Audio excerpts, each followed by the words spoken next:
นาะหายขยับเอาติดีขยับเอาย่อเอาไว้สะก่อนนะโมตัสสะภะคะวะโตอะระหะโตสัมมาสัมพุทธัสสะนะโมตัสสะภะคะวะโตอะระหะโตสัมมาสัมพุทธัสสะนะโมตัสสะภะคะวะโตอะระหะโตสัมมาสัมพุทธัสสะนะโมตัสสะตุอาติเลกิลาติลาทานาปฏิทานาพุเตลังกาดิปสังเกเตตัมมังพังปันนิทิเปวิหารติเตเกลารังในยินนาติเลตลาในอดีตกันวังมาแล้วยังมีพาต้นหนึ่งชื่อว่าพามาไลภูเมียเลือที่ปรากฏอยู่ในอาสนนาโบสถ์ที่ตั้งพาปัญจานิ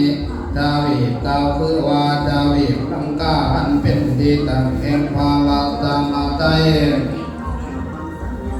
อยู่มาวันหนึ่งพามาไลเทราเจ้าก็ได้เข้าสร้างมีพระปิญญาณเป็นที่ตั้งหวังว่า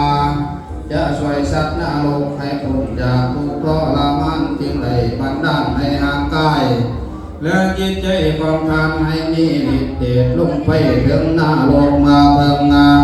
นรกแล้วก็มีดอกบัวก็จงอาจารย์พุทธขึ้นมาห้องหักแล้วท่านก็ร่นบันดาลให้หาพ้นตกลงมาหมดไฟนรกนั่นเชียนเชียหมอทองมาแดงอันเต็มไปด้วยน้ำมากดก็แตกกระจายน้ำกดก็เงือกหายไปภูเขาไฟทั้งหลายก่อนทลายลงมาโดนหิวกว่าในนรกก็หักคนลงเป็นผุยพงนั่นแด่ในข้าวนั่นสัตว์นรกทั้งหลายก็จงพ้นจากทุกข์ทรมานจึงได้บอกกันกลับไปพระเทราเจ้าธรรมพระผู้เป็นเจ้ามาแต่ใสจึงได้มาโปรดพวกข้าพระเจ้าในกาลาบัดนี้แล้วพระตถาเทราเจ้าจึงตอบมาเฮาก็มาแต่เมืองมนุษย์พวกสัตว์นรกทั้งหลายจึงกล่าวว่าถ้าอย่างนั้นก็เป็นการนี้ซึ่งหาที่เปรียบก็มีได้แด่พวกข้าพระเจ้าได้พ้นทุกข์ทรมานอยู่ในนรกนี่เกิดได้ผลประมาณโมโหว่าจะสิ้นกับสิ้นเวรเมื่อไรขอผู้ที่ได้จงได้เมตตาบอกเราแก่พวกญาติทั้งหลายของข้าพระเจ้าได้พระบอกกันเหตุบุญอักษาสินกินท่านเอาผิดส่วนบุญกุศลแก่พวกข้าพาน้อยแด่ก็ข้าเถิดขันหาพวกสัตว์นรกกล่าวอย่างนี้แล้วก็ตกกะลัวต่างคนต่างก็บอกกระเสือญาติมิจฉาโลหิตของคนตำแหน่งที่อยู่อาญามิจฉาโลหิตของข้าพระเจ้าชื่อนั้นอยู่บ้านนั้นเมืองนี้ขอพระผู้เป็นเจ้าจงไปบอกเราในพันแด่ขอข้าเถิดนะว่าข้าพระเจ้าเห็นบาปทำไปอย่างนั้นแล้วจึงมาทนทุกข์ทรมานในนรกอย่างนี้แล้วขอให้เฮาเฮ็ดแผ่บุญให้ท่านรักษาศีลทั้งโลกจะธรรมเทศนาอุสาภารัตมาไตจึงอยากนำให้ท่านทรงให้แก่ข้าพระเจ้าได้ก็ข้าเถิดเพื่อให้ข้าพระเจ้าจะได้พ้นนรกด้วยไว้แด่ขอข้าเถิดเป็นอันว่าผู้สัตว์นรกทั้งหลายขอให้ชนะกันและกันชนะปาเทลาด้วยเสียงอันนาดังตามที่กล่าวมานี้ทุกคนมาแล้วเมื่อพระเทราเจ้าได้ไปถึงหนอนรกไม่ได้ก็มีพวกสัตว์นรกไม่นั้นสังคนมาวาอย่างเดียวนี้แล้วท่านเทราเจ้าได้เที่ยวโปรดสัตว์นรกสมควรแล้วก็ถึงชัวมนุษย์โลกเที่ยวแย่งข่าวแก่หมู่มนุษย์ท่านคนเสือนั้นได้เหตุบาปกรรมไว้อย่างนั้นแล้วได้ไปตกอยู่ในนรกไว้นั้นแล้วยังความมาถึงญาติมิตรสาโลหิตผู้ชื่ออย่างนั้นอยู่บ้านนั้นเมื่องานนี้ให้พากันเหตุบุญอุทิศส่งมาให้ เมื่อคนทั้งหลายในพังแล้วก็อาจสะจันเพราะว่าชื่อผู้ใต้ไปกับชื่อญาติมิตรตัวผู้นั้นอยู่นั้นดีปรากฏตนเป็นจริงตามถอยคำของพระเทระเจ้าทุกประการจึงพากันเสือถือคักแน่แล้วแท้เหตุพากันเหตุบุญให้ทานรักษาศีลฟังรสจัดธรรมเทศนาและบูชาพระรัตนตรัยอุทิศส่วนบุญกุศลไปให้เมื่อพญามัดเมื่อพระมาลัยเทระเจ้าเก่าข่าวเทพวกญาติมิตรเหตุบุญอุทิศให้พาไปบอกแก่ญาติพวกสัตว์นรกอีกเมื่อสัตว์นรกผู้ก็ดีใจได้อนุโมทนาสาธุการแล้วสัตว์นรกที่มีบาปกรรมอันน้อยก็ได้พ้นจากนรกไปหันเหลวส่วนว่าผู้มีบาปกรรมอันแห่งกาก็ได้บรรเทาทุกข์เบาบางลงเมื่อพวกกายาอาจมิตรทั้งบุตรอิทวงนาไปลังแล้วมาอะไรเถระเจ้าก็ยังได้ทำไปแจงข่าวอีกหลายเถื่อพวกสัตว์นรกที่ทนทุกข์ทรมานอยู่ด้วยบาปกรรมมันแห่งกานั่นก็ได้ถูกเราเบาบางลงเป็นลำดับจนนาพวกสัตว์นานาเบาบางลงเป็นลำดับจนกระดังได้พ้นจากนรกไปหันแล้วพามาไล่เทระเจ้าได้กระทำอย่างนั้นมือมาอยู่มาวันหนึ่งพุงเสาขึ้นมาพามาไล่เทระเจ้าได้คล้องบาทจีวรไปเที่ยวบิณฑบาตวันนั้นมีบุรุษยากจนคนหนึ่งเหลือเชิงหาเลี้ยงมันได้อยู่เป็นดินได้ไปอาบน้ำในสระน้ำนอกบ้านได้เห็นดอกบัวบ้านก็ดีใจจึงเก็บเอาดอกบัวแปดดอกขึ้นมาจากสระแล้วจึงเดินตามป่ามักข้าพ่อได้เห็นพามาไล่เทระเจ้าเดินมาก็เกิดศรัทธาเลื่อมใสจึงได้มอบดอกบัวแปดดอกเข้าไปถวายเทระเจ้าแล้วถึงตั้งความปรารถนาว่าบ่ว่าข้าพระเจ้าจะได้เกิดในศาสตร์ภพใดๆก็ดีขึ้นชื่อว่าความเข็นใจให้ทรัพย์อย่าได้เกิดมีแก่ข้าพระเจ้าหัวพระเทระเจ้าขออนุโมทนาจงสำเร็จดังความปรารถนาของเจ้านั้นแล้ว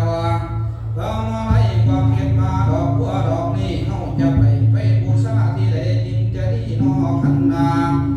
จะนำไปบูชาต้นไม้สีมหาโพธิพระพุทธเจ้าตรัสรู้นำไปบูชาที่พระพุทธเจ้าทรงแสดงธรรม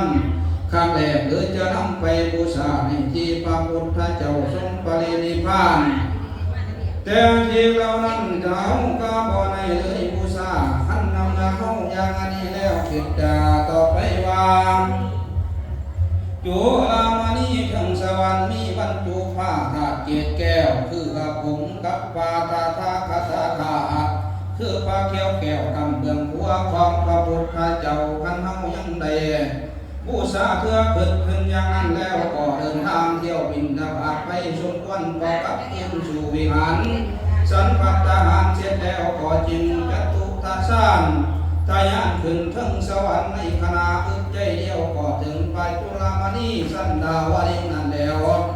ขันนาแล้วก็เดินเวียนป่าเจดีย์สามหอกก็จึงเอาดอกบัวแปดดอกบูชา